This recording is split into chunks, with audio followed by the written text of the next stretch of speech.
नमस्कार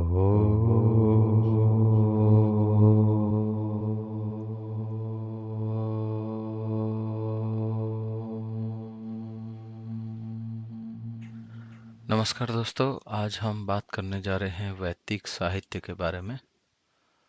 जैसा कि मैंने पहले वीडियो में बताया था, देयर आर वेरियस स्क्रिप्चर्स। बहुत सारे शास्त्र हैं हिंदू धर्म में, लेकिन वेदों को सर्वोपरि माना गया है। तो आज वैदिक साहित्य के बारे में और फिर वेदों के बारे में और उनकी विषय वस्तु क्या है उसके बारे में बात करेंगे। तो चलिए शुरू करते हैं। वैदिक साहित्य को आप दो शाखाओं में बांट सकते हैं, श्रुति और स्मृति। श्रुति का मतलब होता है जो कि सुना गया है, और स्मृति का मतलब होता है जो याद किया गया है। और श्रुति के अंदर सारे हमारे वेद आते हैं, और स्मृति के अंदर वेदांग, उपवेद, दर्शन, पुराण, महाकाव्य और धर्मशास्त्र आते हैं। तो आगे बात करते हैं वेदों के बारे में कि पहले वेद जो श्रुति है उसके अंदर वेद आते हैं, तो वेदों के बारे में बात करते हैं। तो जो वैदिक साहित्य है उसको दो भागों में बांटा जा सकता है। तो जैसे वेदों के परिचय में अगर हम बोलें तो वेद का अर्थ है ज्ञान। ये वेद जो है विद शब्द से बना है, जिसका अर्थ होता है जानना। साधारण नहीं बल्कि पवित्र आध्यात्मिक ज्ञान, यानी कि सीक्रेट स्पिरिचुअल नॉलेज। इसको बोला जा सकता है कि यह एक साहित्य का एक समूह है, या संहिता है, जो कलेक्शन है, जो कई शताब्दियों में विकसित हुआ और मौखिक रूप से पीढ़ी दर पीढ़ी सौंपा गया। तो जब नंबर्स की बात करें तो चार वेद हैं, ऋग्वेद, यजुर्वेद, सामवेद एंड अथर्ववेद।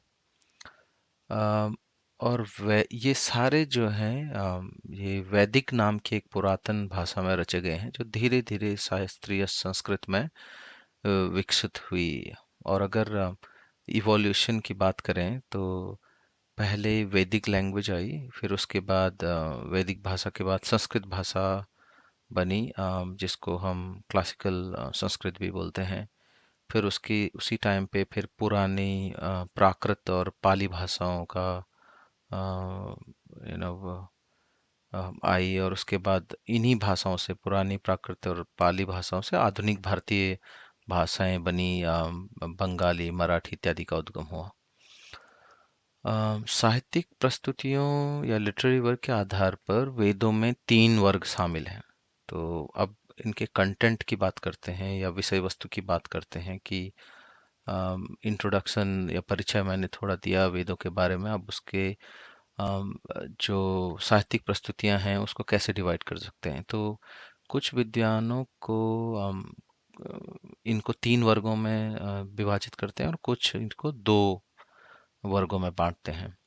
और इसका मैं नीचे आपको डिस्क्रिप्शन दूंगा। तो हाई लेवल पे अगर आप बोलें तो मंत्र और ब्रह्मनास।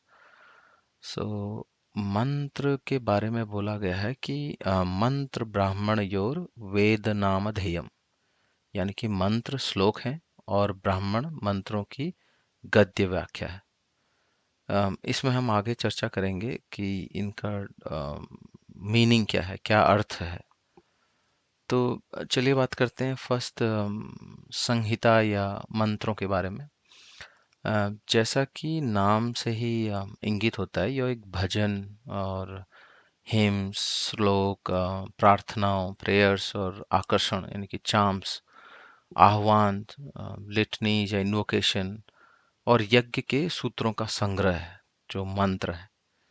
और इसको आप जो हमारे मूल रूप से हिंदू धर्म में मंत्र होते हैं उसको ना देख के एक साहित्य के रूप में सोचें कि इनका संग्रह को क्या बोलते हैं। सो दूसरा इसका ब्रांच है या शाखा है, और कंटेंट है जो वेदों के अंदर, जिसको हम अलग कर सकते हैं, वो है ब्रह्मनस। तो इसके मुख्यतः बड़े बड़े प्रोस या गद्य पाठ हैं, पर कहीं कहीं ब्रह्मनस में कविताएं भी मिलती हैं, जिनमें स्रोत जो हैं वो उन पे कल्पनाएं या अटकलें लगाना, इनके इस्तेमाल पर विचार करना, यज्ञ संस्कारों के संबंध में इनकी उत्पत्ति की कहानियां और यज्ञ संस्कारों में गुप्त अर्थों को समझना, ये सब संग्रह जो है ब्रह्मनस में मिलता है। और संक्षेप में ये कहें तो ये एक प्रकार से ब्राह्मणों के आदिकालीन धर्मशास्त्र और दर्शन का निर्माण करते हैं। तो जैसे मैंने बताया, मंत्र और ब्राह्मणस जो है इन ये विषय वस्तु हैं वेदों की।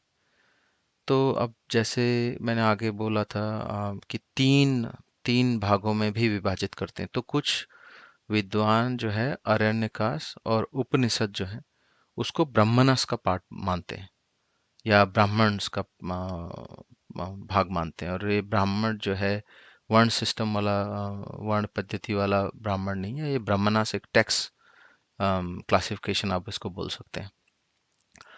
तो अरण्यकाश और उपनिषद जो हैं उनका लिटरल मीनिंग क्या है पहले वो समझते हैं। जैसे अम, कुछ अरण्यकाश और उपनिषद ब्रह्मणस का ही हिस्सा हैं और कुछ अलग से लिखे गए हैं। तो इसलिए इनको कुछ विद्वान केवल दो साहित्यों में, दो वर्गों में बांटते हैं। जैसा मैंने बोला, शाब्दिक अर्थ से समझें तो अरण्यकाश का मतलब होता है फॉरेस्ट टेक्स्ट, वन पार्ट। और उपनिषद का मतलब होता है उपनिषद, यानी कि नीचे पास बैठ के। तो यानी कि गुरु शिष्य परंपरा के अनुसार, मतलब अगर आप नीचे पास बैठ के इसका इनको गुरु जी से लेते हैं तो उस वर्ड से ये उपनिषद बना है। और जैसा कि अधिकतर हम जानते हैं, उपनिषद हिंदू धर्म के दर्शन शास्त्र हैं, यानी कि ये मतलब फिलोसॉफिकल टेक्स्ट टाइप के हैं। इनमें जगत को समझने में मौजूद हैं जो गुप्त सिद्धांत हैं, उनके बारे में डिस्कशन किया गया है कि आप यूनिवर्स को, इस संसार को कैसे समझ सकते हैं। तो थोड़ा यहाँ पर फिलॉसफी के बारे में बात करते हैं उपनिषद की, कि मतलब फिलॉसफी होती क्या है। तो फिलॉसफी यानी कि दर्शन शास्त्र को थोड़ा हल्का समझते हैं। ये एक ग्रीक शब्द है जिसका अर्थ होता है लव ऑफ विजडम, यानी कि बुद्धि का प्यार। दर्शन शास्त्र में सामान्य और मौलिक प्रश्नों का अध्ययन किया जाता है, जैसे कि एग्जिस्टेंस, अस्तित्व, या रीजन, कारण, फिर नॉलेज यानी कि ज्ञान, वैल्यूज यानी कि मूल्य, और हार्ट आपका हृदय, और लैंग्वेज यानी कि भाषा। इनके बारे में आप इन जनरल फिलोसफी में बात करते हैं, दर्शन शास्त्र में बात करते हैं। वैसे ही हमारे उपनिषद थोड़ा ब्रॉड कॉन्टेक्स्ट में आत्मन के बारे में, ईश्वर के बारे में, संसार के बारे में और मनुष्य पर साधुओं और तपस्वियों के दार्शनिक ध्यान को जो है मूर्त रूप में देते हैं। वैसे तो कई संहिताएं बनी हैं पुरोहितों और गायकों के शाखाओं के आधार पर, लेकिन इनमें काफ़ी रिपीटेशन है, पुनरावृत्ति है। अब विशेष रूप से अगर हम संहिताओं को, मतलब कलेक्शंस को डिवाइड करते हैं, तो इस हिसाब से हमारे चार फिर वेद बनते हैं। जैसे मैंने अभी दोबारा से मैं एक बार रिपीट करता हूँ कि हमने बोला संहिता यानी कि कलेक्शन, जो मंत्रों का कलेक्शन है, फिर ब्राह्मणस है, और फिर अरण्यकाश और उपनिषद हैं। इन सारे का कंटेंट या विषय वस्तु को मिला के एक वेद बनता है। तो एक वेद के अंतर आपके मंत्र होंगे, ब्रह्मणास होंगे, अरण्यकाश होंगे और उपनिषद होंगे।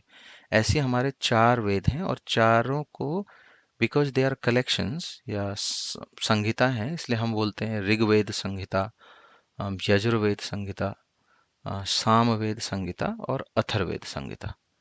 तो इसलिए हम उनको संहिता बोलते हैं। तो आगे हम बात करते हैं संहिताओं पे। संहिताओं में पहली संहिता जो है वो है ऋग्वेद संहिता। ऋग्वेद शब्द जो है ऋक से बना है। ये नाम उन मंत्रों को दिया गया है जो देवताओं की स्तुति के लिए है। अब वेदों का तो बेसिकली कंपोजिशन, जिसको आप बोल सकते हैं, कंपोज के लिए रचयिता या संयोजक हैं, बट राइटर इनको स्वयं ब्रह्मा जी को ही माना जाता है, या रचयिता जो हैं ओरिजिनल, या वो जो हैं ब्रह्मा जी ही हैं। बट फिर भी कुछ कलेक्शंस जिन पुराने ऋषियों ने किया है, जिन्होंने इनका संयोजन किया है, उनको संयोजन किया है, जैसे ऋग्वेद के वो ऋषिज हैं अत्रि, कर्ण, वशिष्ठ, विश्वामित्र, जमादग्नि, गौतम और भारद्वाज। ऋग्वेद की संहिता में 10 मंडल हैं और 85 अनुवक, 1028 सूक्त और 10,552 मंत्र शामिल हैं।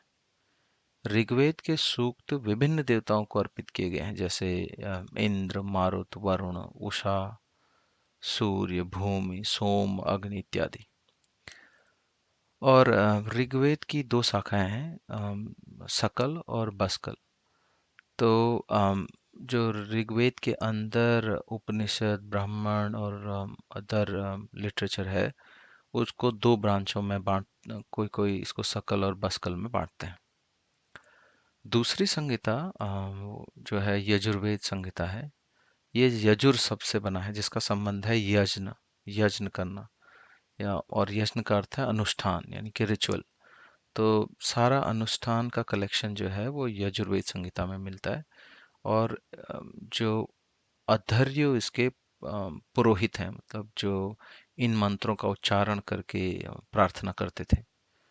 और ये यजुर्वेद की संहिता जो है ये केवल यज्ञ अनुष्ठानों के प्रयोजन के लिए है। और यजुर्वेद संहिता के दो सब टेक्स्ट हैं, इसको आप दो भागों में विभाजित कर सकते हैं, कृष्ण यजुर्वेद और शुक्ल यजुर्वेद। सो कृष्ण यजुर्वेद के अंदर तैत्तिरीय, मैत्रायणी, काठक और कपिस्थल संहिता में ये इनका कलेक्शन है कृष्ण यजुर्वेद का। और इसकी शाखाएं जो है तैत्तिरीय, मैत्रायणी, काठक, कपिल और कपिस्थल काठक है। और शुक्ल यजुर्वेद जो है वाजस्नेय संहिता में संरक्षित है और इसके शाखाएं हैं वाजस्नेयी, कान्व और मध्यांजनि। तीसरा जो संग्रह है वो है अथर्ववेद संहिता। और अथर्ववेद संहिता का अर्थ है ये अथर्वण नामक जादू के सूत्रों का ज्ञान है, और इसके पुरोहित और संयोजक जो है अथर्वण है। अथर्वण विशेष रूप से बुराई और कठिनाई को दूर करने के संबंध में दिशाओं और मंत्रों को दर्शाता है, और इसमें दार्शनिक विचार विचार भी शामिल है। अथर्वण का मूल अर्थ जो है पुजारी है, और अथर्ववेद संहिता के मंत्रों को ऋषि अथर्व द्वारा प्रकाश में लाया गया था। और इसकी शाखाएं जो हैं शौनक और पैपलाद इसकी शाखाएं हैं।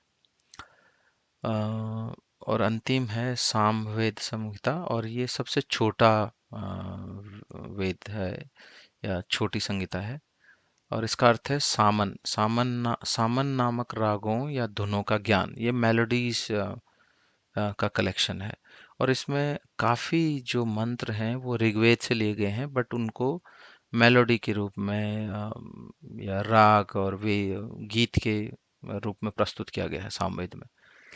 और सामवेद संगीता जो है उद्गात्रु, जो पुरोहित हैं, संयोजक हैं, प्रीस्ट हैं, उनकी गीत पुस्तक है।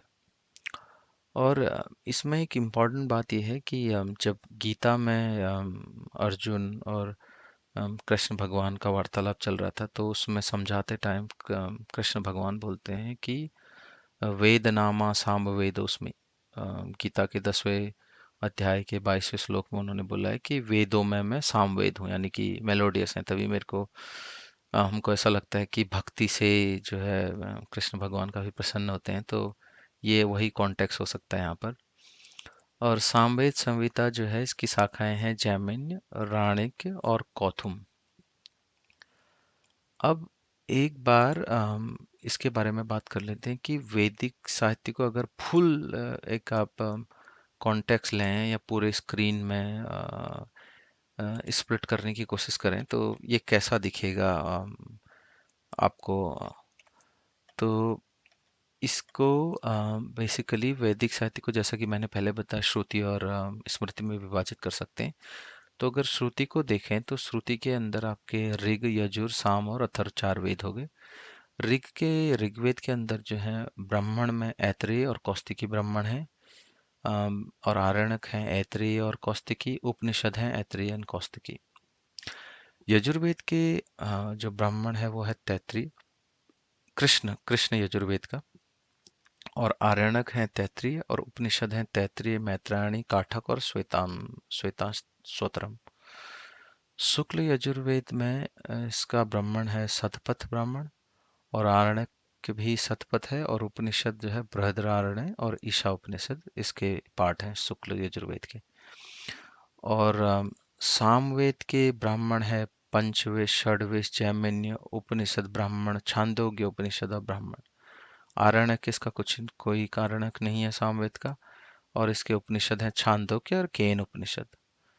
अथर्ववेद के ब्राह्मण है गोपथ ब्राह्मण, और इसका भी कोई आरण्यक नहीं है, बट इसके उपनिषद हैं मुंडक, प्रश्न और मांडुक्य उपनिषद। अब आइए बात करते हैं स्मृति के कैटेगराइजेशन के बारे में, या इसको कैसे विभाजित कर सकते हैं। तो स्मृति, जैसा मैंने पहले बताया, इसके अंदर आते हैं वेदांग, उपवेद, दर्शन, पुराण, महाकाव्य और धर्मशास्त्र। और वेदांग के अंदर आता है आपका कल्प, शिक्षा, छंद, निरुक्त, व्याकरण और ज्योतिष। क्योंकि ये उतना सेल्फ एक्सप्लेनेटरी नहीं है, तो इसके थोड़ा एक टेक्स्ट समझ लेते हैं। तो कल्प के अंदर क्या है? कल्प के अंदर है जिसमें वैदिक अनुष्ठानों और बलिदानों के, सेक्रीफाइस के नियम शामिल हैं, या यज्ञ के नियम शामिल हैं।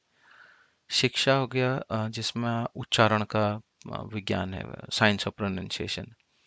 छंद हो गया जो हम लोग मंत्रों को मापते हैं, जैसे गायत्री मंत्र है, तो गायत्री इज अ मीटर। तो मतलब गायत्री मंत्र जो है वो गायत्री माप के अनुसार बना गया है। ऐसी काफ़ी रूल्स हैं कि ये मंत्र कितनी लेंथ का हो सकता है। तो वेदांग में ये डिस्क्रिप्शन मिलता है कि कैसे कितने प्रकार के छंद होते हैं। निरुक्त हो गया कि वेदों में प्रयुक्त शब्दों की व्युत्पत्ति, यानी कि एटाइमोलॉजी की, कैसे इन वर्ड्स का जन्म हुआ या ओरिजिन हुआ, फिर उसका अर्थ कैसे बदला, तो ये निरुक्त में बताया गया है। फिर वेदांग का अगला भाग है व्याकरण। अब व्याकरण तो आपको पता ही है, ग्रामर, नॉर्मल ग्रामर की कैसे यूज किया गया है, इस मंत्र को लिखने के लिए क्या व्याकरण का यूज किया गया है। और लास्ट जो वेदांग का पार्ट है वो ज्योतिष, यानी कि खगोल विज्ञान, जिसमें अंक गणित और गणित का अध्ययन भी शामिल है। फिर आते हैं स्मृति के दूसरे भाग में, वह है उपवेद, यानी कि सब वेद जिसको बोल सकते हैं। जैसे इसके 4 उपवेद हैं। आयुर्वेद, आपको पता ही है आयुर्वेद चिकित्सा के बारे में। अर्थशास्त्र, इकोनॉमी, इकोनॉमिक्स। धनुर्वेद आपकी धनुर्विद्या के बारे में। गंधर्व वेद, अगेन म्यूजिक, संगीत के बारे में जो डिटेल मिलता है वो गंधर्व वेद में मिलता है। फिर आते हैं दर्शन में, जो स्मृति का अगला पार्ट है दर्शन। दर्शन यानी कि अगेन फिलोसफी। तो हिंदू धर्म के अनुसार 6 फिलोसफीज हैं, स्कूल ऑफ फिलोसफीज। ये हैं न्याय, वैशेषिक, सांख्य, योग, पूर्व मीमांसा और उत्तर मीमांसा। कभी इसके बारे में हम डिटेल में बात करेंगे अगले वीडियो में। काफ़ी इंटरेस्टिंग है स्कूल ऑफ फिलोसफी हिंदुइज्म की। फिर आते हैं पुराणों में। तो पुराण भी जो है स्मृति का ही पार्ट है। तो 18 पुराण है, जैसे आपको पता ही होगा 18 पुराण है। उनके नाम है अग्नि पुराण, भागवत पुराण, विष्णु पुराण, ब्रह्मांड पुराण, ब्रह्मवर्त पुराण, गरुड़ पुराण, कूर्म पुराण, लिंग पुराण, मार्कंडेय पुराण, मत्स्य पुराण, नारदीय या नारद पुराण, पद्म पुराण, शिव पुराण, स्कंद पुराण, वामन पुराण, वराह पुराण, वायु पुराण और विष्णु पुराण। फिर स्मृति का अगला पार्ट है महाकाव्य, यानी कि एपिक्स, या इतिहास भी बोलते हैं इनको। ये हैं रामायण और महाभारत। और महाभारत का आई थिंक 6th पार्ट जो है भगवत गीता है। तो Bhagavad Gita is basically part of Mahabharata, ये महाभारत का ही अंग है। फिर अंतिम स्मृति का जो वर्ग है वो है धर्मशास्त्र। और धर्मशास्त्र तो आपने काफ़ी फेमस प्रसिद्ध सुना होगा कि मनुस्मृति जो है रूल बुक है हिंदुइज्म की, और हिंदूज की। और दूसरा धर्मशास्त्र जो है याज्ञवल्क्य का धर्मशास्त्र है। तो ये आज मैंने इसका एक बेसिक रूप में वैदिक साहित्य के बारे में आपको बताया। बहुत बहुत धन्यवाद आपका वीडियो देखने के लिए। और लाइक करें, सब्सक्राइब करें और